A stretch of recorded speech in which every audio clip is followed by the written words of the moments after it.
নমস্কার বন্ধুরা, উর্মির রান্নাঘরে আপনাদের স্বাগত। আমার আজকের রেসিপি হোয়াইট সস দিয়ে পেনে পাস্তা।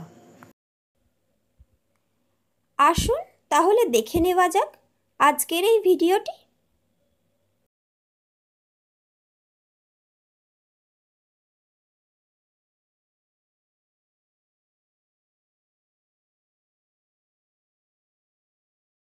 পেনে পাস্তা বানানোর জন্য আমি প্রথমে ডেকচিতে জল দিয়ে দিয়েছি, নুন দিয়ে দিয়েছি, জলটা ফুটে যাক। কড়াইতে তেল দিয়ে দিয়েছি, জলটা আমার ফুটে গেছে। এবারে এতে আমি 2 কাপ মতন পেনে পাস্তা বা পাইপ পাস্তা এর মধ্যে দিয়ে দিলাম। সিদ্ধ করবার জন্য ঢাকা দিয়ে দেব। আমি খুন্তি দিয়ে নেড়ে দিলাম যাতে করে তলা আঁকড়ে না ধরে। আমি কিছু সবজি কেটে নিয়েছি, ক্যাপসিকাম, গাজর, পেঁয়াজ, রসুন। এবার কড়াইতে পেঁয়াজটা দিয়ে দিলাম, দিয়ে ভালো করে নেড়ে নিলাম।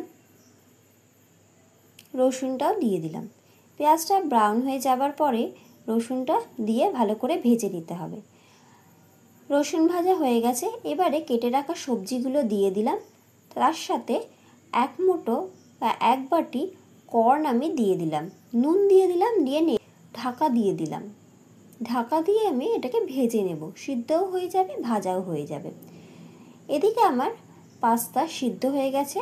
পাস্তাটাকে আমি ছান্তার সাহায্যে তুলে একটা ছড়ানো গামলার মধ্যে রেখে দিয়েছি। এর ওপর দিয়ে সাদা তেল ছড়িয়ে দিয়েছি যাতে করে পাস্তাগুলো একের সাথে এক একটা গায়ে লেগে না যায়। পাস্তাটা একটু হাফ সিদ্ধ করতে হবে, যাতে করে খুব সিদ্ধ হয়ে গেলে গলে যাবে, তাই একটু শক্ত রাখতে হবে। এবার আমি ফ্রাইং প্যানে হোয়াইট সসটা বানিয়ে নেব। তার জন্য আমি বেশ খানিকটা মাখন দিয়ে দিয়েছি, 2 চামচ মতন ময়দা দিয়ে দিয়েছি। দিয়ে ভালো করে মাখনটা গলে গেলে ময়দাটা দিতে হবে। ময়দা দিয়ে ভালো করে মাখনের সাথে মিশিয়ে নিতে হবে। এখানে আমি দুধ ব্যবহার করেছি, প্রায় আমার এখানে 500 গ্রাম মতন দুধ লেগেছে। দুধটা একসাথে দেওয়া যাবে না, দুধটা হাফ হাফ করে অল্প অল্প করে ঢেলে একসাথে মিশোতে হবে ভালো করে, দিয়ে সসটা বানাতে হবে। সস বানানো হয়ে গেছে। এবার কড়াইতে সসটা ঢেলে দিলাম আর সবজিগুলোও এর মধ্যে ঢেলে দিলাম, দিয়ে ভালো করে মিশিয়ে নিলাম।